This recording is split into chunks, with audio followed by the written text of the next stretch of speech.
the issue with dating apps is for me, it's been catch and release and catch and release and catch and release for years and years and years. When I think of it like that, I think that is where my burnout really lies. Yeah, I think that I'm worried about getting an attachment or like having them get an attachment, and I have to release it. And so that's why I think I have an issue with like the casual dating and like the dating apps and stuff like that. Because I feel like if I'm going to put my energy into you, it better work out because I don't want to hurt myself and I don't want to hurt you, but that's just what happens. Welcome into Dating at Her Age. And today we're going to talk about something we've all probably experienced, and that is dating app burnout. And Debbie, you just had a conversation about this. Yeah. So I was at a neighborhood gathering, and I was kind of sitting in an area with two women about my age. One is a woman I just met, and another is a really good friend of mine who actually came with me to my neighborhood little get-together. And we started talking about dating. All of us are single.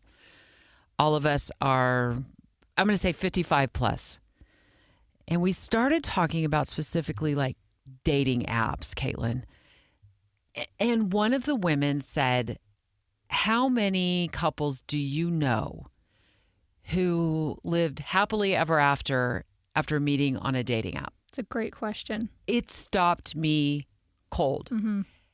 And in the moment, I could think of one couple, and it's a couple we work with. I mean, we work with the Jeff Kaplan here at KSL News Radio, and he met his wife, Heather, on a dating app. I didn't even know that. It was a dating app connection. Very interesting. So I knew I could think of one. Then as I woke up the next morning after I thought about it, I was like, I know a lot. I feel like I know a lot of people. And I felt like I know a lot of single people. And if I knew two people in the world and one of them had met their significant other on a dating app, well, those are pretty good odds. Yeah. I know a lot of people. And then I know a lot of people have been on dating apps. I'm like, I know one couple. That hit me like, this is probably why I'm experiencing dating app burnout. Now, when I woke up the next morning, I thought, oh yeah, I do know one other couple.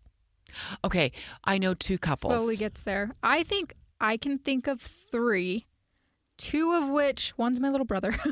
Two were in their college years, which I think is a different time, and it's a time when people want to meet and they just lucked out. And then the other is just, she was in her probably mid-20s, and now she is happy with her boyfriend that she met on a dating app. But I can't think of anybody else. And if you're listening to this and you know me and you're dating someone that you met on a dating app, please message me so I can have evidence that there's more people, but I just can't think of any more right now. The thousands of people and profiles that we've come across on dating apps and the people we know who are single and dating. Is it as shocking to you as it was to me in that moment that I don't hardly know anybody who's had long-term success in a relationship with somebody they've met on a dating app? I don't know if I would say shocking, but I would say that it is a kind of an epiphany of just like, oh, we're doing all of this work and we're trying, but it's actually not like working out for a lot of people on these apps. But it doesn't surprise me because I think that I'm trying to be more open to dating apps, but I'm just so turned away from them because I have the burnout. I've had it for years. But so that's why it doesn't surprise me. But it's something to really realize, like, okay, what are we doing wrong here? And why are the apps not working? What needs to change? I've come to terms with dating app burnout over the last several years because I've been dating and using dating apps for a number of years. And I was using them really consistently in the beginning. Super excited that I was going to swipe right on Mr. Right at some point. And then as that hope turned into despair, I've learned how to cope with my dating app burnout, and I'm going to give you some suggestions on how I've dealt with it. It works for me, and maybe it'll work for others as well. And I'm sure we all have our own ways of dealing with our dating app burnout. And in a minute, I'm going to go over those different tips and tricks that I use to cope with my dating app burnout. 1 in 10 partnered adults, according to Pew Research, and they say specifically meaning those who are married, living with a partner, or in a committed romantic relationship, 1 in 10 met their current significant other through a dating site or an app. So 10%. Yeah. Okay. Now, there's hope for you, Caitlyn, and your generation, because the research goes on to say 1 in 5 partnered adults under 30 say they have met their current spouse or partner on a dating site or an app. It's a little bit better. It's much better. A little bit. It's 10% for me. Yeah. I mean, that's how I feel like the older I've gotten, even through my 50s in dating, I'm in a drought. Okay. I mean, the sea of options is drowning right now, and it feels like I'm just in this dry spell. But at least there's more hope for your generation. Well, I feel like I'm in a dry spell too. But I get it. I actually sympathize. Like I feel like I struggle, and we've talked about this a little bit, but like I struggle to like meet people, and part of it's on me because I'm just who I am, and I just am so tired and busy that energy doesn't go to that area of my life. But for your generation, and just, I don't know, really just anyone 5 years older than me, it just gets so much thinner and so much harder to deal with, and it's so unfortunate, and it makes me just, I don't know, I wish that I could change that. But I just feel like everyone needs to gather in a room who's looking for somebody instead of on the apps. Because it's just that, which we've talked about in the past, that natural connection that happens in person is like, it's really hard to find. So you're on the apps, and it's just like an endless cycle. It's not the same, and I'm not trying to totally draw a direct parallel here, but it is in some ways in my mind when I look at dating apps, it is a lot like walking into a bar on a Saturday night in my 20s. Mm-hmm. There's a lot of men in this, on the app, there was a lot of men in the bar. Everybody on the app is supposed to be single. We've learned not everybody is single, right? They're just pretending to be single. Well, when you go in a bar, you also don't know who's single and who's married. But as you sit at each table, if you walk around, sit at a different table or meet a different man, you're going to find some of the same issues at the bar that you're going to find on the dating app, right? So you're going to find somebody who consumes way too much alcohol. They have an addiction, and they're dealing with their addiction, or they're not dealing with their addiction, and you've got to weed through that. You'll find the same thing on dating apps. Yeah. You'll find the man with financial troubles at a bar the same way you're going to find the man with deep financial troubles on a dating app. Yeah. You're going to find somebody with a criminal background potentially at a bar that is, something that you're just not going to ever vibe with your life. You'll find the same thing on a dating app. I believe that eventually, now it never happened for me at a bar, and so far it hasn't happened to me at a dating app and on a dating app, that there's somebody out there, and that's what keeps me going back now to the dating apps. Yeah. But if you lived, through the late 80s and 90s in your 20s like I did, and there were no dating apps, the joke kind of was, well, you'll never meet the right person at a bar. You'll never, you don't necessarily, aren't going to walk into some place just like on dating apps and find Mr. Right sitting right there. But for me, it's always been like the hope of meeting somebody. Mm-hmm. And as it turns out, of all the things, when I did finally meet my husband, who, we were married for 21 years, I was a news reporter in town in Salt Lake City, got called out to a breaking news story. And my husband-to-be, didn't know him at the time, was directing traffic because it was a pretty, very, very significant fatal car crash in Salt Lake City. So he was out. He's a police officer directing traffic. And that's how we connected. So it was such a random thing anyway. Yeah. So here I've been trying all of my 20s to meet somebody I can connect with. And there's my future husband standing out in the middle of an intersection, directing traffic. And we ended up connecting. And as it turned out, we'd actually once met each other months earlier, about 5 months earlier. at an armed robbery at a bank because I was covering it and he was a police officer who responded. But we hadn't connected after that at all in terms of like personal connections. I just came across him at the bank and then we both went about our business. And then here we were 5 months later. So all of the things, here I was trying so hard to meet men in settings back in my 20s where you could meet men. And again, we didn't have dating apps. And then I ended up meeting my husband in an intersection. Listen, I think you just said something very important that I try to focus on as well. Because we do try very hard, and you should be trying, right? Like I don't try. I try, but I don't try as hard as I could. But just letting go, like detaching from it a little bit and kind of letting the universe present what it needs to present with you is something I think that is important for people to just remember, because you can put so much energy into the dating apps, which leads to the burnout or going to the social events, whatever it is.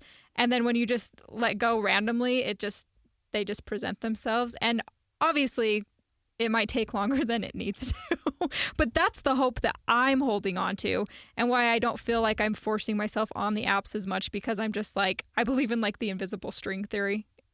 Taylor Swift, and so explain it to us. Well, okay, I guess I should. Not everyone knows what I'm talking about. My head. Oh well, have you heard "Invisible String" the song? No. Well, okay. Well, the invisible string theory is basically like you're attached to someone through an invisible string, and eventually it's going to come together. And that seems like what happened with your husband, and it may happen again to the other invisible string that's connected to a life partner that you're with. But there's a song Taylor Swift sings called "Invisible String." I just think everybody knows this, but they don't. But it's a hopeful thing of just, you know, your person's there and they're tied to you through an invisible string, and you'll find them eventually. You just have to go through all the different trials to get there. And that's the only thing that keeps me sane, is that something's going to figure it out for itself, and why I feel like I don't want to put so much energy into the apps that just seem to disappoint, is kind of what we're talking about here with the burnout, and you don't know what you're getting and stuff like that. And it could just be so exhausting. But we have to find the law of detachment, just detaching from the outcome, and have faith in the invisible string. Well, the invisible string, if you want to take me back to the 90s when I connected with my husband in the intersection, went from the bank robbery and 5 months earlier when we came across each other kind of briefly, and then months later, in the spring, I mean, that was in the winter. And then in the spring, we happened upon each other again in an intersection. And then, as a result, 21 years of marriage, 3 amazing kids. And the invisible string theory maybe was at work back then, too. But you're right. So the trying, the disappointments, the profiles that we go through on dating apps that, we find out, they left information out of their profile, or their photos don't match, or whatever the case is really leading, it has led me to burnout on dating apps. Same. I get it. Yeah. I had been on dating apps for about a year after my friends had convinced me, really, Deb, in today's day and age, this is how people are meeting now. They're not meeting at events. They're not meeting, at restaurants and just random places and at friend's house. And there's really no such thing as a blind date through a friend of a friend of a friend anymore, like the way it was back then. You have to get on dating apps. And as I thought about it and as I resisted it, I thought, well, my best chance of finding a single man my age, based solely on the filters on the dating app, is to be on a dating app. Mm-hmm. And I did that. And for about a year straight, I was all in. And then I hit a wall. When we come back, let's talk about how we deal with dating burnout. I'm excited to learn. All right, welcome back to Dating at Her Age. We are talking about dating app burnout, and Debbie has some tips to help combat this burnout. And this really kind of became top of mind for me recently, Caitlyn, when I was at this neighborhood gathering, and a woman who's a really good friend of mine, and then another woman, we're all about the same age, and we're dating, we're single, been single for years. Dating, we're talking about dating apps. And one woman asked, how many people do you know who met their long-term partner or their spouse on a dating app? And none of us could really I mean, I don't even think the three of us could count on, one hand how many people we had met, which led to a broader discussion about dating app burnout, like who were meeting on dating apps, the low quality of dates and experiences that we're having on dating apps. And then as I look at we talked about the Pew Research, like 1 in 10 overall, and they surveyed, more than 6,000 people were surveyed on this. 1 in 10 overall say, yeah, I've met my long-term partner or my spouse on a dating app. I was like, well, no wonder we're burnt out. Yeah. Right? If there's a 10% success rate, that means the other 90% of us who are on dating apps are swiping left, swiping right once in a while, but then the dates are not amounting to anything more than maybe a first date, maybe a couple of dates. And dating app burnout has become such a focus for me in how I deal with dating that I have to recognize it. And I actually have taken some steps to deal with it. And how do you recognize when you're burnt out? I'm curious to know how you recognize it. When I don't even want to get on the app is the biggest thing. I can compare it just to even social media because I get overstimulated just by my phone in general because of we've talked about this a little bit about our job and how much I'm on the phone and stuff like that. And that's the biggest reason I have a hard time with dating apps. And I think I've been burnt out for years because I find myself trying it. I'm on there for a couple of days and then I just completely forget about it because I just mentally cannot do it. And it's just the conversation, that the dry conversation of, hi, how are you? How was your day? It's boring to me. I need more substance than that. And that actually makes me want to bring up, like when we talked in a previous episode to Dr. Tom Golightly about meeting people in the wild, because I've felt this for a long time, about just, using it in a much more short-term way and just kind of establishing a date. That perspective helped me a lot. And I did find myself wanting to get back on the dating apps a little bit after that. But overall with burnout, it's just knowing, like when I don't even want to look at the phone and the app and I want to delete it off my app on my phone, that's burnout. Like I can't look at it. And to your point about manipulating, if you will, how you use the app, so you're using it in a way that works for you. It's less pressure. So the idea, and then as you said, Dr. Tom Golightly brought this up in a previous episode about meeting somebody in the wild. And if you haven't listened to that episode, go back and listen to it. It's got great tips on how to get off your phone and meet people out at events and, at coffee shops, and to get up the confidence to do that. And that tip was a great tip. Mm-hmm. And that was keep the conversations, the chats back and forth limited, get out and meet them ASAP. So you don't end up going back and forth with somebody for 2 weeks. Yeah. Then you meet them in person and then you find out there's no connection at all. They're not your person, or there's stuff in their background that doesn't vibe with where you're at in your life. You haven't spent that 2 weeks building up like excitement and hope in your mind when you meet them in person. So get out there right away. Keep the chatting short and then get out there and meet them as soon as possible. When he said that, for me, like the reason I don't want to get on the apps is because I feel like I'm about to get into that and I'm going to be stuck texting or talking to someone for 2 weeks of just like the mindless conversation in text. Like I don't mind talking to people and I do my best to reply via text. I'd much rather, I think, have like a phone call at the end of the day just because I'm on my phone so much. But I'm okay with doing it like every now and then. But I feel like it's like a lot to prepare for. I'm like, okay, I'm on the apps now. I have to do this big conversation with people. And that sounds terrible of me to say, but I'm exhausted and I do just want to go have a quick meetup in person. I think that I'm just at the point where I want to do that and I want it to be fast. A coffee date. I like coffee. It'll recharge me. I'll get my coffee. I'll get outside and we'll have a nice conversation if it works. But just it seems like such a task to just have to be on your phone talking to somebody all the time. And maybe that's just me. It might just be me. No, in general, though, as I'm listening to you, I'm like, pretty much the whole concept of the dating app is automatic burnout for you because it's all chat. And right? I think it might be my lifestyle and it's just not, I don't have the brain power to do that. And it's just why I've never really been interested in them. But I've tried And then I end up like ghosting someone because I forget to respond to them.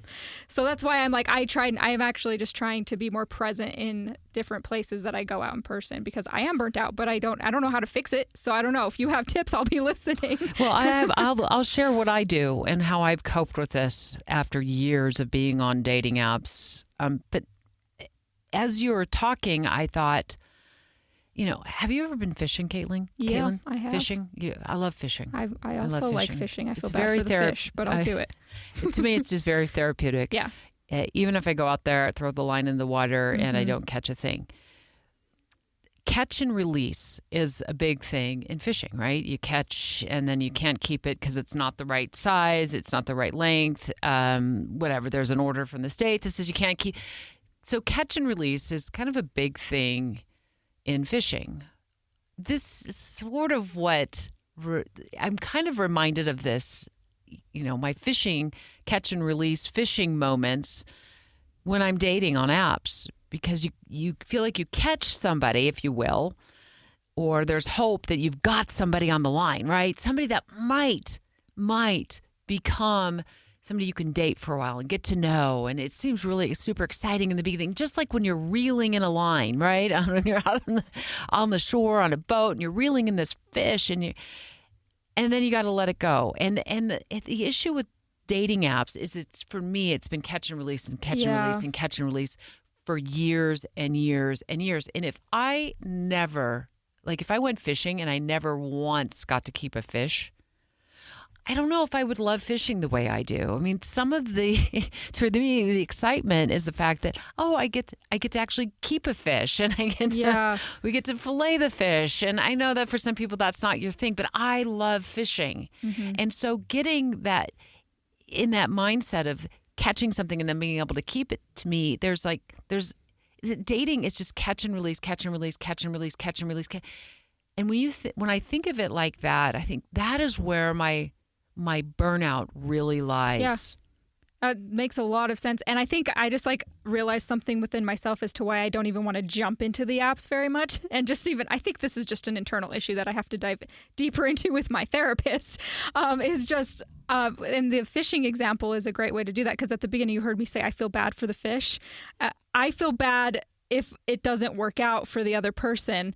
And I think that I'm worried about getting an attachment or having them get an attachment, and I have to release it. And so that's why I think I have an issue with the casual dating and the dating apps and stuff like that. Because I feel like if I'm going to put my energy into you, it better work out, because I don't want to hurt myself and I don't want to hurt you. But that's just what happens. It is what happens. But I think I'm afraid of that. And so that's why I just try to be I'll dip my toe in and then I have to run away. It's just how it goes. But when the dating apps are so quick and just casual a lot of the time, that's what I think I'm afraid of. And I don't want to even deal with it. So that's just a deeper issue though. But I think that's how a lot of people feel. Yeah. So I'm in this catch and release cycle. Mm-hmm. I haven't kept a fish, nor am I kept fish. Yeah. So one of the things that I have done to deal with my dating app disappointments and my burnout is I have to go back to the beginning when some of my close friends encouraged me to get on dating apps because they said, this is the way people are meeting. What they probably didn't realize, at no fault of their own, but it's not as successful at my age. And some of my friends are, going to be 5-10 years younger than it's going to be at their age. The dating pool in 30s and 40s, it's not where I'm dating. I'm dating in 50 and 60-year-old range. It's just not going to be as vast. So I have had to back up to the very beginning when I got on dating apps under the guidance that, this is how everybody is meeting. Not at my age. So I have had to deal with my dating app burnout, recognizing that it's really not, that's just not that's not how it works at my age. There's not these endless sea of options to begin with. And then I've also had to recognize that, based on their initial advice, that men and women at our age, we've had a lot more life behind us. And so there may be more baggage that's difficult to blend with, a significant other. And there's going to be issues that we're not going to be compatible on, or we're more set in our ways than we were in our 20s. And we've made decisions about, what we want in our late 50s and into our 60s and into retirement, into our 70s. And therefore, it just like shrinks the dating pool even more. So what I have done is I have intentionally taken sabbaticals. Just like professors take sabbaticals from their colleges and universities, I have taken sabbaticals from dating apps. Now, here's the trick. I don't allow myself indefinite sabbaticals. My goal is to find a relationship. Mm-hmm. My goal isn't to give in to the fact that the dating apps haven't worked out for me, so I'm just going to give up all hope and stay single for the rest of my life. That's not my goal. Now, if I spend the rest of my life, trying to in this catch and release cycle, well, then I guess, that's just how it is. So I'll write a book in my 90s about it. But for now, my goal is to meet somebody who I'm compatible with, who I can share my life experiences with, who I can travel with, who I can, I find a soft place to land at the end of the day when life's been hectic, somebody I can talk to, somebody who wants to talk to me. We can have family barbecues together, all of the cool things that I'm more free now to do than ever before because I'm in my late 50s. So I take a sabbatical with intention to step away. I delete the app and I delete my profile. That's a big step. And the reason I delete the profile is, in my view, my profile's not working. Right. Yeah. Well, no. No, it's not working. Maybe. I mean, it's not working to catch somebody or find a connection. It may, I get what you're saying. Yeah. I know what you're saying. It's not a terrible profile or anything like that. It's just not working. I need to rethink my strategy. But more importantly, I need a break. It's just like taking a vacation from work. We all know how we get if we've been working the better part of a year and we've been pulling double shifts, which we are on dating apps all the time, right? You get up in the morning, you check. You go to bed at night, you check. You get up, you get off of work, you check. So it's in our faces all the time and available to us. I just totally delete the app, and with that, I delete my profile. Yeah, and I think that that's really important because all the time you're spending on the app, while it is important if you're trying to date, it's time that you're spending away from just being present in the moment. If you're on the dating app, you're probably doing it at home, and that's fine. You do whatever you want when you're at home. But like if you're sitting scrolling on the dating app while you're, say, at dinner at a coffee shop, there could be someone standing right in front of you that you could be talking to. So I think that is a good reminder. And I do this with apps as well, like the dating apps for one, but social media. Like I just deleted Facebook and Instagram off my phone last night because I was like, I'm done. I need a break. And I'll just delete it for like a week. And then I'll get it back on my phone when I'm ready to re-engage personally. But I just think that it's a very good reminder to take a step back and then maybe reevaluate and set your priorities and see if that is really where you want to take things and how you can do it differently. My sabbaticals can be anywhere from a couple of months. Yeah. I've taken a sabbatical for as long as a year. And one sabbatical I took was after I'd almost gotten catfished. Probably a good time to do it. I was convinced lived in my neighborhood and we had kids about the same age. I'm like, oh, this is a marriage made in heaven. Oh, but you don't exist. Oh, that's a problem for me. So I took a sabbatical for a year because I felt burned. I felt burnt out. I felt foolish. I was not exactly happy with myself for falling for this. But I didn't send him any money, in case anybody's wondering. I didn't get into that trap. But I wasted, quite a bit of time and a lot of hope and a guy that was, he wasn't real. So there you go. So sabbaticals are important. Now I do it with a deadline in mind. I'll say to myself, I need a good amount of time off of these apps. And I think this is really important as well. If my goal is to find somebody I'm compatible with, somebody I can go have fun with, then I know that dating apps might be a part of that story, even though, according to Pew Research, it's not a part of a lot of people's stories, but it's an option. So I get back on it. I redo my dating profile. I think of new things to say. I try to be more thorough with my profile because I do feel like if I'm looking at a man's profile that's thin with details and I try to be honest with as much as possible with my profile. I mean, I know I'm an open book pretty much, anyway. I don't have anything that I feel like, oh, I need to hide that from them. I mean, I have 3 kids. I've, an ex-husband. Well, you have nothing to hide because you taught people how to do a DIY background check. I know. So I mean, do it on you. Like whatever you want to know. So I get back on with the intention of just like, this is fresh start. Now, the other way I avoid dating app burnout is I don't get on all the dating apps all at once. Yeah. I usually pick one. That's a good tip. I think that's important. At most, I think at one point I was on 4. That's a lot. Okay. No, I'm just saying that's a lot on your brain. I couldn't agree more. And I was also at the time, I still had one child in high school, I think like the end of her high school years. So juggling 4 days, and I was working 2 jobs. Yeah, how did you even have time to do that? I have one job and a side hustle, and I can't even text people back. I was working in television news, and I was working in radio as a talk show host, and I'm still working in radio as a talk show host. I have no idea how you were even thinking about dating, and even now, but like at that point in time, that's so insane. And then, so I was trying to do 4, and then at one point, somebody advised me to try Tinder because there are apparently more options on Tinder. Now, I realized that I couldn't manage all of these dating apps, and what didn't matter. I mean, percentage-wise, it didn't matter having 4 apps or 5 apps or whatever. I still wasn't getting quality dates. Mm-hmm. And then somebody advised me to jump on Tinder. A lot of people have met their significant others and their partners on Tinder. I respect that. For me, Tinder, I recognized right away.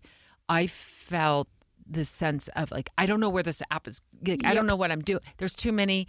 And almost immediately, like I was done with Tinder. Yeah. So I think it's important to recognize that you can only juggle so much. And for me, it became unhealthy to have that many dating apps going and conversations. And I look back at that and think that's just not really, I wasn't able to dedicate quality time to the conversations. Yeah. I don't really know what I was hoping for. I think I was just playing the odds. Like if I'm on more dating apps, I'll meet more men. It just really wasn't. It just led to dating app burnout for me. Yeah. So now I pick 1 app or 2 apps, and these are the same 2 apps. I'll just say Bumble and Hinge. I'm not endorsing either one of them necessarily. I mean, everybody uses. I once used The League.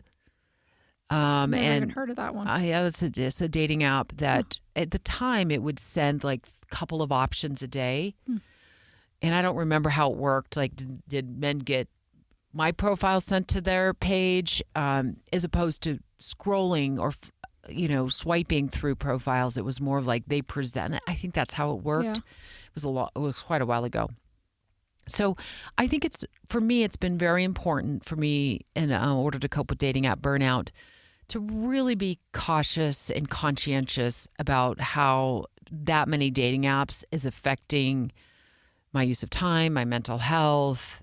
And am I really getting any more quality dates? Too many eggs in one basket. Like I just think even if you're not on the dating apps, you can compare that to just social media in general. If you're trying to cater to all of these, it's so overstimulating as one, but you're trying to put all your effort into all these different places.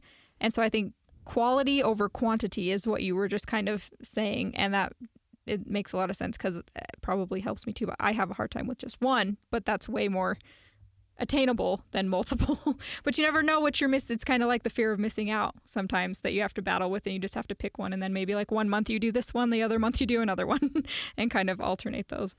And the other way I've dealt with the dating app burnout is to recognize that just in life, as in dating apps, you're going to meet a lot of people that you're not going to be friends with. You're not going to date. You're just going to meet a lot of people. And that to me, I've tried to recognize that that's exactly what dating apps are trying to do. They're trying to present you with profiles of potential options, maybe somebody that I can date, I can get to know better. And that's kind of all it is. Yeah. And then from there, it's, you meet them in person, and then you have to sort through whatever it is in their background or where they're at in their life and what their expectations and goals are.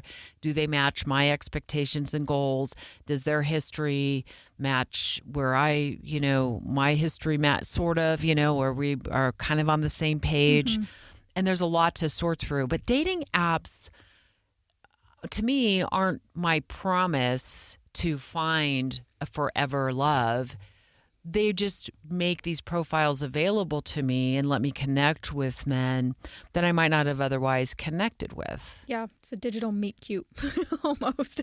Just the way to know that somebody's there, and you can kind of take it from there. And that was the going back to that conversation with Dr. Tom, is the biggest realization that I think is that we need to have is like use it as the first engagement, make a plan, go from there, and just get it moving. That's the most. I just think it's very important. So dealing with dating app burnout by changing how we use the dating apps too. Even if you want to stay on the dating app, like I'm not ready to delete my profile every time and just verify my photo every time. That's just how I do it. But if you want to stay on the dating app, maybe you just remove it from your phone for a while. Yeah. And for me, I would just set a reminder in my phone. Okay, it's been a week now. You've stepped away, or 2 weeks now. You stepped away from it. But next time, when you put it back on your phone, is you purposefully chat in a way that gets you to a date sooner.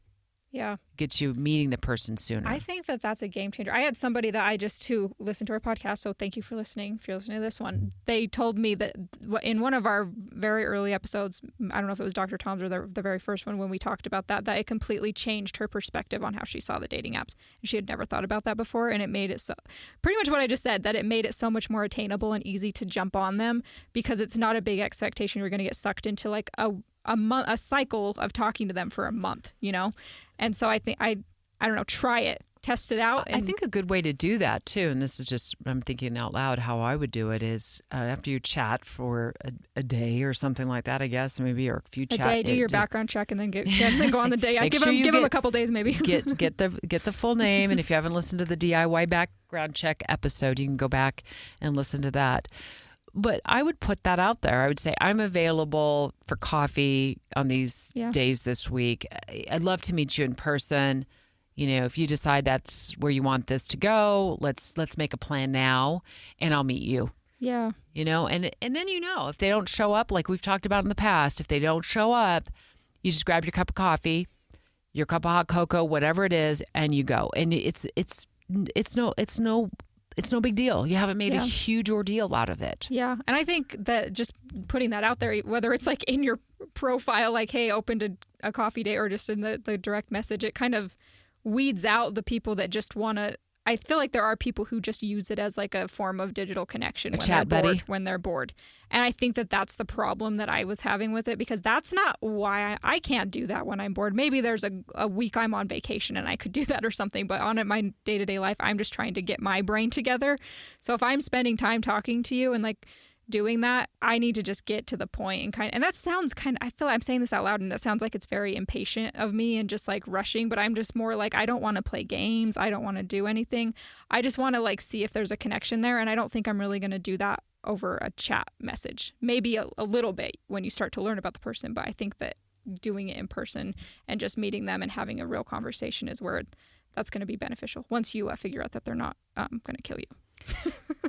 Through your DIY background check. Sorry, I just think it's very important. I don't know. I'm scared of the world. Yeah. Well, I'm glad we're raising awareness and keeping ourselves safe. But I love all of these. I love your perspective, Caitlyn, and the reminder that what Dr. Tom Golightly said about using dating apps as a way to get to meet somebody in the wild right away. Yeah. Don't wither away on a dating app in the chat. And for me, I know I've got to own that part. Yeah, and I've got to be more bold about it in a nice way. Well, they should be too. I mean, but as we know what we want, then we can make more of an effort to put that in there. So I was like, let's just expedite this. Let's get together in person and let's see if there's a second date in our future. Straight ahead, let's play one of our dater hater moments where we take your phone calls. You leave us a voicemail message on our dater hater hotline and we play it back on the air. What's the phone number? 801-575-5599. 801-575-5599. You can leave us a message. You can leave us a request. We're going to play one of our dater hater hotline messages next. I want to see something get resolved where people actually can get out and meet people and actually date, and it's not this game on dating sites. I think we lose a lot of time with a lot of crud that's out there.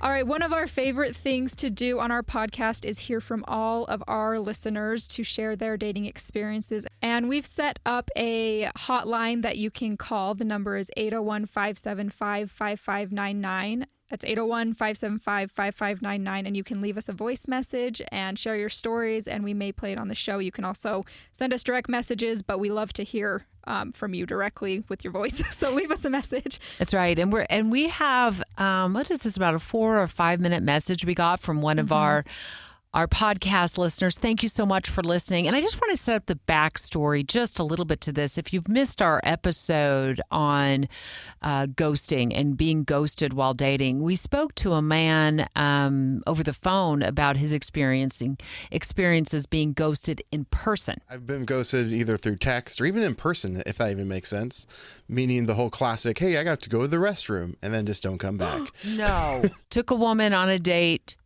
She uses I got to the bathroom and never returns to the table. And he talks about the toll that it took emotionally on him. It is a really compelling listen. My heart absolutely went out to him. I think we've all been in those positions before where we've either been stood up on dates, we've been ghosted, over text. We think we've, been, maybe are in a new relationship and then they suddenly just vanish. So this caller is referencing that and then has a lot of other thoughts that I thought were really compelling about dating that we want to share. Hi, Debbie and Caitlyn. Just got done listening to your episode with Chris on Ghosted, and just had a couple of things that I wanted to mention. First off, this is something I've wanted to do, is have a podcast on the dating thing for a long time, and I may still work towards that, but I want to see something get resolved where people actually can get out and meet people and actually date, and it's not this game on dating sites. I think we lose a lot of time with a lot of crud that's out there, and people not being honest and being real. Their pictures aren't real. Their pictures are deceiving in sense that they'll put out a picture and then a couple pictures down, they've aged 10 years or 20 years or whatever. I don't think the algorithms seem to be right either. You can go and put in the things that you want to put in and set your settings, and you still get things from all over the place and all different ages. And I don't know. It hasn't been a good thing for me, and I've been doing it for about 8 years. And Debbie, I'm your age, and I get it. I mean, we just, at our age, you kind of know what you want. You don't have a lot of time for that. But I don't think anybody has time to sit and play games like that. And I felt bad for Chris, listening to his comments, calling in and hearing the things that these girls had done to him. And I think the same thing happens, if you want to know Chris, on the girls' side of things. I don't think it's any better. I do believe that men have a more of choice to go and pick women by their looks, and they kind of can get more probably of a group of women that they could be talking to or playing games with. I don't think all men, but I think in general that they could. Whereas the women, if you're more like old-fashioned like me, you're kind of waiting for the men to make a move of talking or whatever. And I don't know. I just don't feel like the connection is working like it should, and that's what I'd like to work on. Would be my goal, is to try and find a way to get people to match up a little bit better. But I've been a big fan of yours, Debbie, for years. I've watched you through the news. You helped me in a situation years ago in a news setting with a doctor that was fraudulent. And I I really appreciate all your hard work and things like this that are social issues that we have, especially here in the state of Utah. But I just think that people need to always put themselves in the other person's shoes. You know, how would that make you feel if you were sitting in a restaurant and somebody walked out on you? How would you feel if you're in a conversation or you think you're talking to somebody that's real, but then that's not? And so I definitely believe in honesty. I believe that you can sit down and talk to somebody very easily and tell them what you don't like or what's not working for you, and maybe you can work through it, and maybe it's just like, you know what, we can be buddies and friends and move on. There's a real freedom that comes from being like that.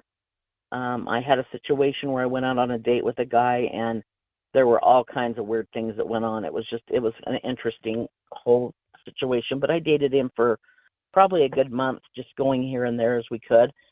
And there were red flags that I just thought, I just don't know if I can handle that or if this is going to be, you know, my thing.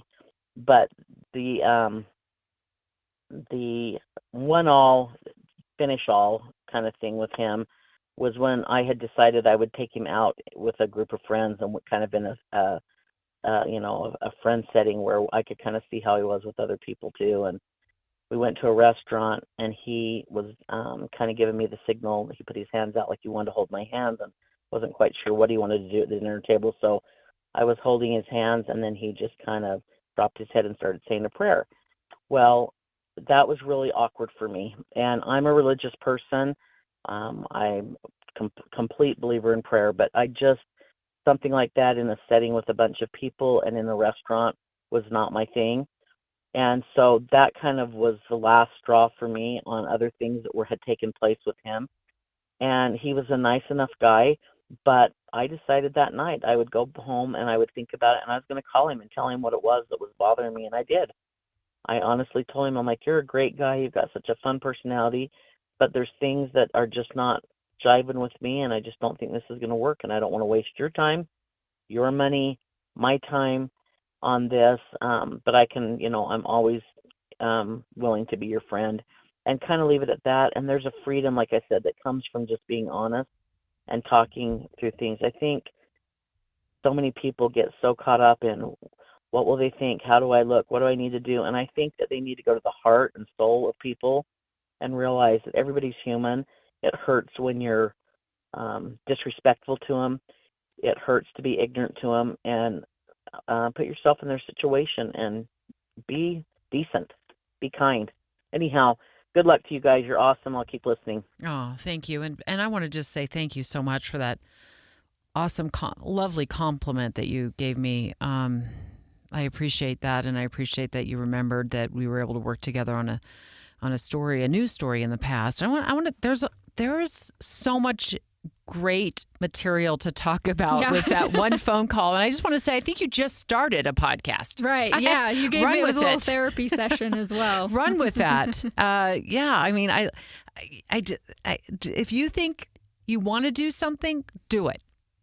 The first step is getting on our podcast to share your take. That's great. It's awesome. We appreciate that a lot. We really like hearing from everybody. Do it. And there's so many different social media platforms now. You can just start a podcast almost anywhere. It doesn't have to be in a studio. It can be on social media.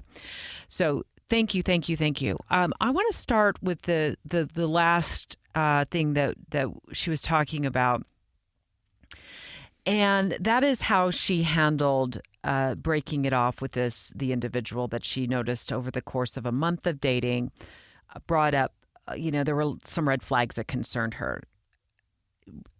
Well done. In terms of going home and thinking about it, not calling him out on it on the spot or on the car ride home or whatever the circumstance, in the parking lot after the dinner, and calling him. See, I think so often now we think a breakup over text, because that's what we have now is text and apps and everything, is sufficient. My feeling is that if you've been in this a month and you've gone out more than just a first date, they deserve a phone call. Yeah, I agree. And I like how I love the advice on how you handle it. In fact, I'm going to transcribe it, and keep an example of it in my notes. Because those conversations can be really difficult. when you call somebody up, and I've had to do that before, and you've got to lay it out. Like, look, you're a great person, and I'm sure your special someone is out there for you. But for these reasons, you and I aren't going, I don't see us having a future together. Yeah. That's a hard thing to do. Yeah. But the fact that you had that conversation in person, you gave it a waiting period after he didn't read the room at the restaurant, right? It's important. If it's important to you that you take somebody out to meet friends for the first time and they can read the room, that particular, while you agree with prayer, and I'm prayerful as well, and I'm saying prayers all the time for my children, and whatever, it just in the moment did not fit that moment, and he couldn't read the room. But then on top of that, you had all these other red flags throughout the month. Good for you. Yeah. Well done. Kudos. And that's what dating is for, I guess. When you meet them and you go out with them, you can kind of tell, do they align with you? And that definitely, with all the red flags, led up to that. And I think that it's hard to notice that. And sometimes you want to be in a little delusion of like, no, we've talked about that, how we can just be in our delusion because you don't want it to not work out. You don't want to go in with a bad idea. But just being respectful, because I would want someone to be upfront with me and just tell me how it is in a respectful way, instead of, ghosting and leaving somebody at dinner, for example. But it's not, I just think that that's very respectful, and it's not hard to just say, hey, I don't see this going in a romantic direction with us. And I'm, happy to have met you, but it's not going to work. As for the issue of men maybe having more choices than women, I have no specific data. All I know is like, from my end of things, I feel like when I run out of choices on dating apps, then I go back on to look again. It seems like I'm kind of scrolling through, swiping through the same batch of men. Men may very well have more choices than women on dating apps. I don't know statistically, but what I do know, at least, okay, I back up. I don't know this, but this is how I treat it. I don't ever assume that I'm the only woman a man is talking to on a dating app. You shouldn't, yeah. Now, however, generally, I am like a one-to-one. So on my end, rarely am I talking to two men at the same time.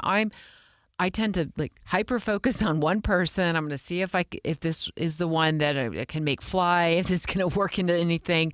And I really spend a lot of my time on that one person. And that's where I can tend to feel like what she said, I lose a lot of time.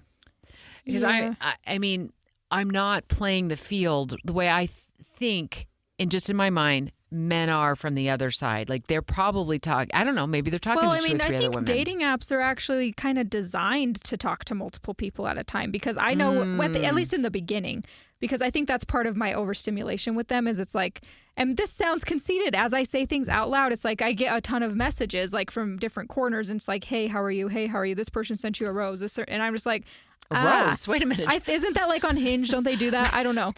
Rose. It's not a real rose. I would love a real one. I'll but take a fake rose. It's a digital, like they sent you a heart or something like that. You know what I mean? And so you get that, and it's kind of like that's your fishing. That's the bait. They're sending you bait, right? Oh, okay. That's how it is at it's first. Power and bait. So it's power bait. Yeah, but okay. that's kind of how the dating apps are set up. And so naturally, the guys are doing that to a lot of different women, and they're going to take the bait of which. Do I bite sometimes? Yes. And I bite to different ones because I want to like maybe engage in a few different conversations. And then the one that's piquing my interest a bit more is the one I typically stay on. And then I end up just not responding to all of them because I can't handle it. But I think that dating apps are kind of designed that way. So when you're on the dating app, I don't actually feel like I expect anyone to just be one-on-one until we actually get to the date and kind of get. That's a great perspective. perspective. And I mean, not even then though, because you're just in the dating phase. You're not even exclusive. So technically, they can do whatever they want. Is there like a pre-dating phase? Because that's where I find myself. We need to have an episode on the dating phases because I feel like the situationships have ruined Is it like this phases for everybody. of the moon? Yes. No. There's a talking stage. There's a dating stage. There's a relationship stage. Whenever I turn on the weather, there's like a new phase of the moon I've never heard of before, which I feel like I don't know. It's waning and waxing. And there's another phase we're going into right now. There is a whole episode on this. Is that a full moon phase? Yeah, okay. Yeah. Okay. But anyways, yeah, Is there a man on the moon? Because if there's a man on the moon, like my parents told me growing up, I'm going to date him. I'm going to fly to the moon, and I'm going to we see need if to he'll go to coffee a with me. completely different planet. So losing a lot of time, I have felt that in the past. That's what has led to my burnout. Is I'm losing a lot of time on dating apps and time I could be spent doing what? Learning to play pickleball. Yes, probably learning to play pickleball. However, given the fact that Caitlyn has brought up Dr. Tom Golightly's recommendation of how we need to use dating apps to our benefit more efficiently, save us time, cut down on the chat, get to the meet cute in person faster, get to that coffee date sooner. You're not spending $100 on a new outfit for dinner. You're not doing, your makeup for 2 hours. You're not hoping he doesn't stand you up, ghost you just before you get to the restaurant. Now your whole night is blown. Coffee dates, simple dates, whatever it is, a meeting over a donut, whatever it is. It's simple. It's easy. You go in, you're done in 45 minutes. Don't do what I did the last date and spend way too much time on the date. It's not going to work out whether you're there for if it's not going to work out, it doesn't matter if you're there for 4 hours. You owe them your respect of showing up and being there. But I think if we could handle it more efficiently. Yeah. And something you would do on your own anyways. That's why I like coffee. That's my top pick. Because I'd go do that by myself. Pictures aren't real. She talked about that. That's a tricky one on dating apps. Yeah. Blurry pictures. I was on a dating app and this guy, had multiple photos. They were all of his belly. Not intentionally. There's no way that was intentional. Put him on the app. Well, I don't know. It got cropped weird. It got cropped weird once it got on the app, and then it didn't go back and check. Pictures aren't real. That has been a concern for a lot of women I know who are dating at my age. What is your experience with photos pictures? You're much younger. Yeah, I actually see more professional type pictures because I think that just my generation has grown up with the phones and they know how to take pictures, and some of them are photographers and it's like a hobby of theirs. So I don't think you have the same problems. I that don't. Women That's my why when age you have. say that, I do agree with her that men have, or what did she say? That women have more options, I guess. Well, the pictures aren't real is one of the concerns. Well, yeah, at our age. I think that it's more of a concern at your age. The not real thing, I have no idea. That someone could be completely catfishing me, but just the quality of them, I think is or they're better. Dated. Right, they're dated older could photos. Be true too. Yeah. So late 50s. If I went back, 10 or 15 years and put a photo of myself from 15 years ago, I'm gonna look a lot.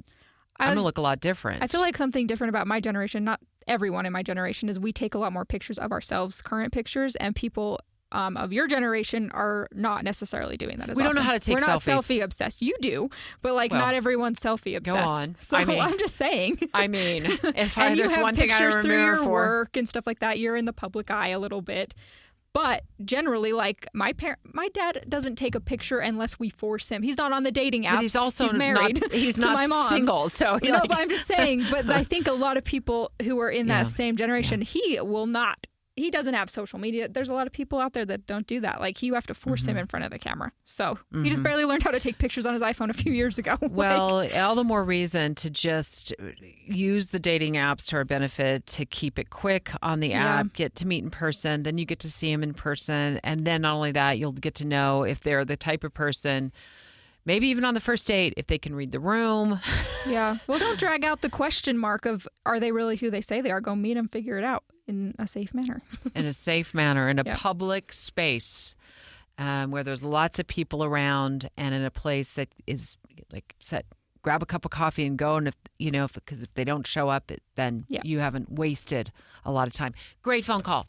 Love that we got that phone call with all of that great material to talk about what it's like in the world of dating right now for a lot of women.